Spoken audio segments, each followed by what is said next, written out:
Raka berdiri di depan gerbang sekolah. Bangunan tua itu menjulang megah, diselimuti misteri. Dia menarik napas dalam-dalam, berusaha menenangkan diri. Ini dia. Petualangan baru dimulai. Raka berbisik. Suaranya hampir tidak terdengar. Bu Sari memperkenalkan Raka kepada kelas, sementara Bayu dan Nina memperhatikannya dengan rasa ingin tahu. Bayu mendekat, berbisik secara konspiratif. Kamu tahu nggak? Di kelas kita, ada laci yang sudah 10 tahun tidak bisa dibuka. Nina membungkuk, matanya membesar saat dia berbisik. Katanya sih, yang bisa membuka hanya anak terpilih, dan laci itu bisa membawa kita ke tempat lain.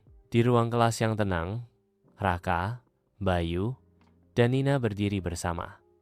Perhatian mereka tertuju pada sebuah laci misterius. Raka mendekati laci dengan hati-hati. Keheningan hanya dipecah oleh antisipasi hal yang tidak diketahui.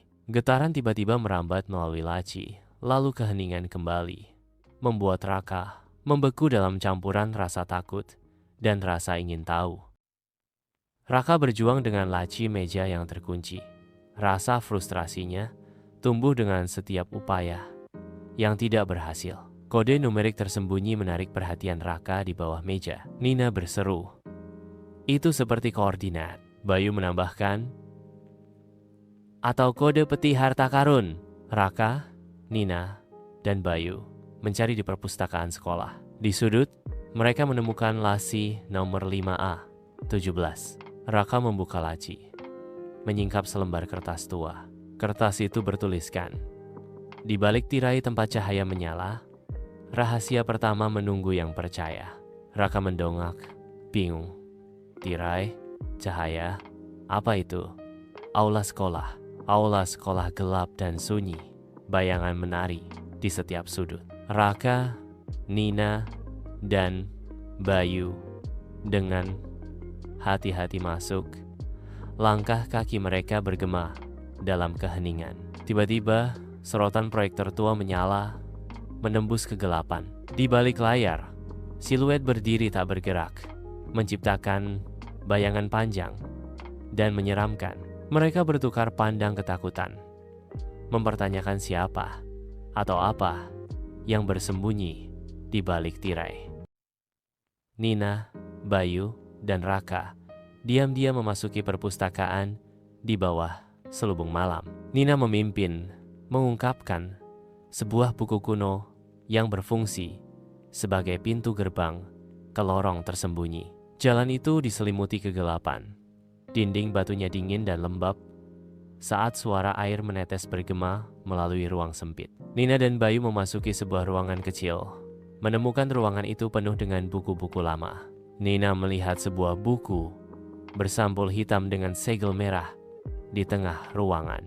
Buku ini ditandai sebagai tidak boleh dipinjam sejak tahun 2001. Nina berbisik.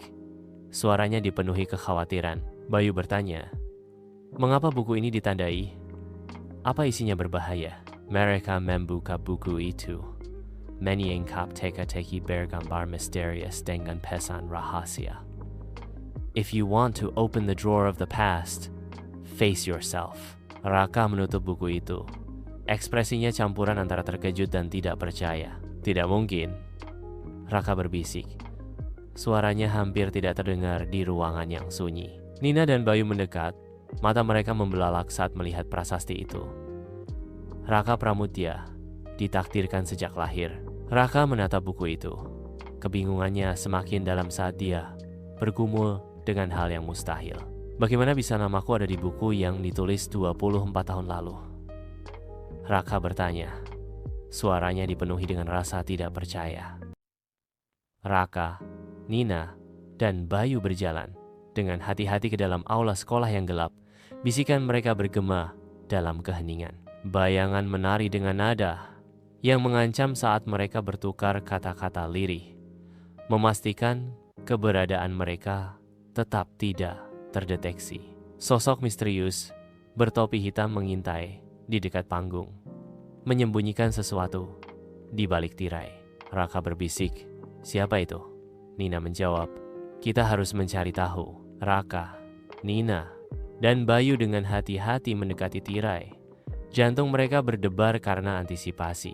Mereka menemukan sebuah buku tua tergeletak di lantai. Judulnya membisikkan rahasia masa lalu. Catatan kepala sekolah 1980. Bayu berseru. Halaman 17 robek.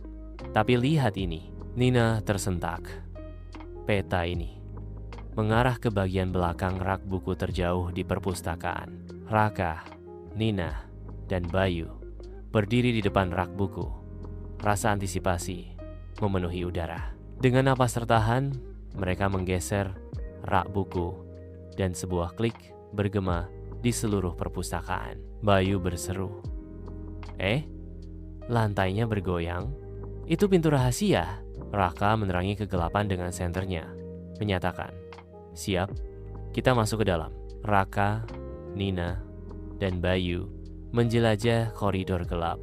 Senter mereka membelah kegelapan. Udara menjadi berat dan dingin saat langkah kaki mereka bergema melalui lorong rahasia. Sebuah pesan yang mengerikan muncul di dinding. Hanya yang jujur yang bisa keluar. Suara Nina bergetar saat dia bertanya, "Apa maksudnya ini?" Bayu menjawab dengan tekad yang suram, "Kita akan segera tahu."